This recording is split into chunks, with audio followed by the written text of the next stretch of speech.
no annual fee pero may spending requirement. If you will be able to spend 50,000 pesos, 20,000 pesos, free ang annual fee mo. Nako, ipupush ka pa talagang umispend ng 20 or 50,000 para lang sa zero annual fee na yan. Bakit ba? Bigyan mo na lang kasi ng zero annual fee na walang spending requirement, di ba? Pwede bang ganun na lang? Nakakaloka. Di ba nga, first time mo mag-apply ng credit card pero hahanapan ka ng existing credit card. Aha, kakaloka talaga yung ganun.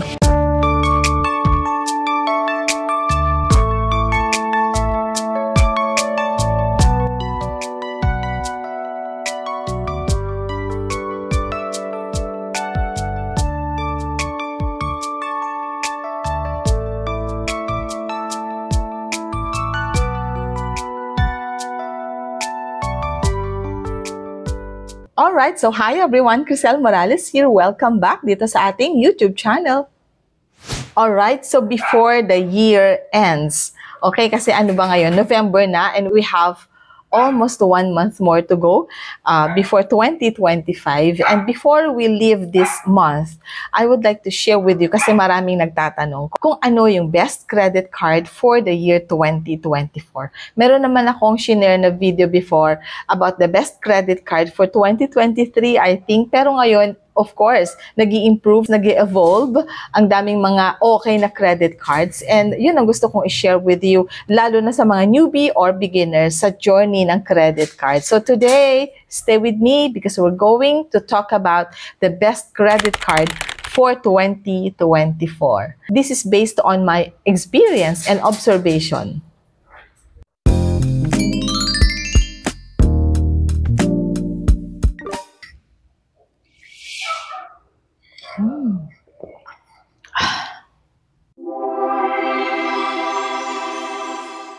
Alright, so let us proceed. Since this video is intended for the newbie or beginners sa credit card journey, I'd like to inform every one of you that if you are really interested to apply for a credit card, kailangan ng credit card na yan ay hindi yung credit card na nag-a-ask ng maraming requirements at mahirap i-fulfill. Alright? And then number 2, kailangan ito yung credit card na hindi nag-a-ask ng existing credit card. Kasi obviously, nakakaloka. Di ba nga, first time mo mag-apply ng credit card pero hahanapan ka ng existing credit card. Aha, kakaloka talaga yung ganun. So if you have favorite bank with you, kung saan gusto mo mag-apply ng credit card, puntahan mo siya at mag-inquire. First of all, kung ano yung mga requirements, at saka kung hahanapan ka ba ng existing credit card. And importante rin na ang credit card na kukunin mo kapag ikaw ay newbie at first time mag-apply for credit card, you have to have a credit card na walang annual fee. Walang masyadong maraming fee. Alright, so next, ang age requirement is 21 years old up to 65 years old. Pero I think meron ng mga bangko or card issuer na tumatanggap ng mga 18 years old.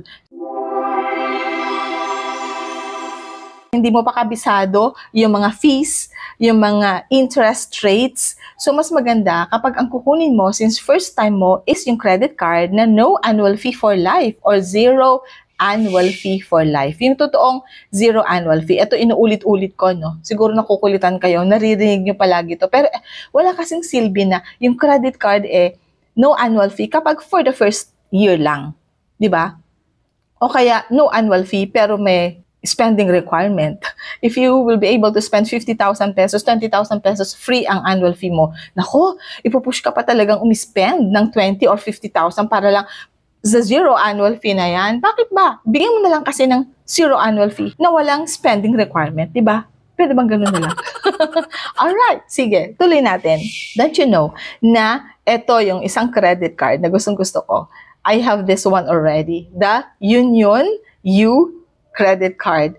It's either Visa or MasterCard. I really like the combination of the MasterCard logo, yung red and yellow or orange, something like that. Basta ang ganda, ang bright niya kasi. And the color combination of the MasterCard gives joy.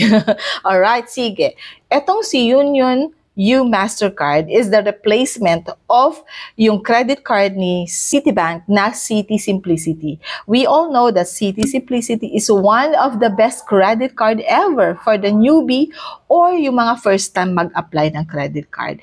Ito kasing Citi Simplicity before is no annual fee, no over limit spending fee. So, inadapt talaga ni Union Bank yung features ng Citi Simplicity. Since na-link na si Citi Simplicity Credit Card or si Citibank kay Union Bank. This is the best credit card ever. I think I've given you the features, some of the features of this credit card. I'll be inviting you or convincing you to watch the video regarding the Union U credit card, which I'm going to siguro ilagay na lang dito para makita nyo yung thumbnail ng aking video at hanapin sa playlist natin sa ating YouTube channel. So that's number 1 best credit card for 2024 based on my experience. At least may patunay. Yun ang importante. Alright, I'd like also to mention that this video is not a full review of the credit cards, the best credit cards for 2024. And since newbie ka, okay, so first time mo sa credit card journey, kailangan ang credit card din na titignan mo at kukunin mo ay yung credit card na may feature na balance transfer, balance conversion, of course, may cash advance. Yun yung mga credit card features na kailangan ng isang newbie. Kasi syempre, hindi ka pa familiar sa mga cash advance fee, late payment fee, overspending fee, over limit fee, and all that. So, kailangan ang credit card na kukunin mo is the credit card that consisting of the features that I have mentioned a while ago para hindi ka mahirapan. Kasi kapag newbie ka o first time ka na gagamit ng credit card and then mabubulaga ka sa dami ng mga interest and fees, penalties to pay, madidiscourage ka talaga. So since this is your first time and as a newbie, yun yung kailangan nating hanapin na credit card para hindi tayo magkaroon ng problema being a beginner or a newbie in the credit card journey. Para instead of for you to be discouraged, especially if you are really disciplined in your spending, you will really enjoy your credit card journey. Siguro naman, sa dami ng mga videos na na-upload na natin dito sa ating YouTube channel, siguro marami na rin kayong natutunan, no? And how really to manage para hindi tayo malubog sa utang. And most especially, to avoid, diba, bankruptcy and to avoid delinquency. Yun yung mga bagay na iiwasan talaga natin. And we will be able to achieve those if we are disciplined, very disciplined in our spending. And of course, we must also be aware that there will be consequences towards our actions. So kapag hindi tayo disiplinado sa paghawak or pag-manage ng credit card, nakakalimutan nating magbayad ng ating mga credit card bills. Even the minimum amount, hindi natin nababayaran. So kapag ganun, meron talagang consequences. And train ourselves to manage our credit card well and to discipline our credit card spending. And then another credit card that I really like, of course, hindi ipagpapalit, si PNB Zelo Mastercard. I always mention with you the PNB Zelo Mastercard. What I want sa kanila is that they message you, they email you, and that is enough for you. If you're a responsible credit card holder, that is enough for you because one word is enough for a wise man. Alright? Sa bagay, kapag kasi tayo hindi nagbabayad ng tama, kapag kasi tayo hindi nagbabayad ng ating mga minimum amount, natural, tatawagan talaga kayo ni bangko. Kukulitin talaga tayo ni bangko. But once you are really disciplined, alam mo kung kailan ka magbabayad, alam mo kung kailan ang due date mo, and before the due date, nakapagbayad ka na, if the bank or the card issuer notice how disciplined you are, hindi ka nila kukulitin. Okay, ito pa yung kailangan nating i-consider. Sa credit card na a-applyan natin, dapat ito yung credit card na kapag kumuha ka ng supplementary card, 0 annual fee for life din. Yung totoong 0 annual fee for life. Importante yon.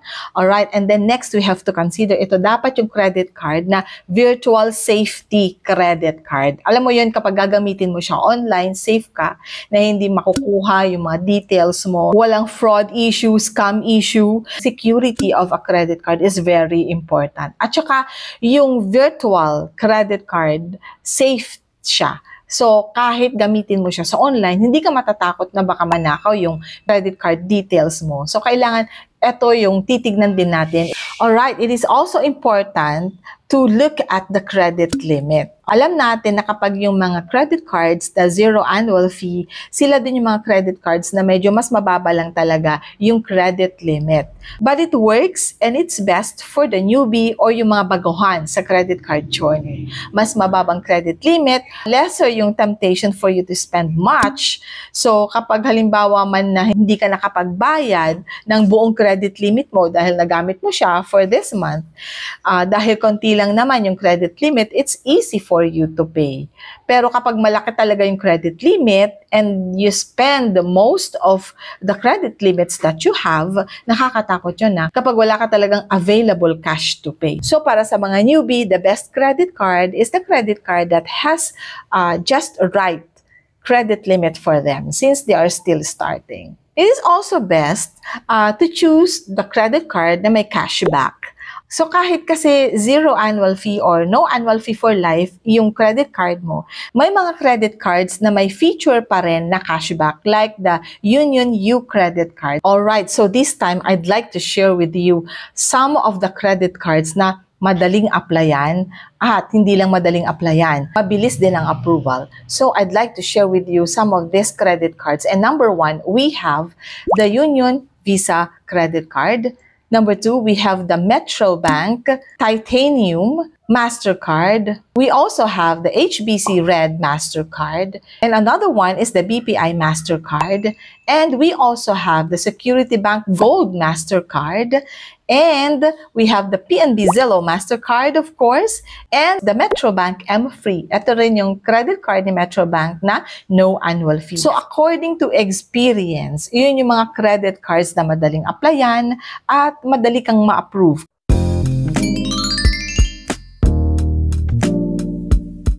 Since first time mo pa lang, wag muna tayong mag-desire na mga credit card na mid-range or yung mga credit cards na pang-elite.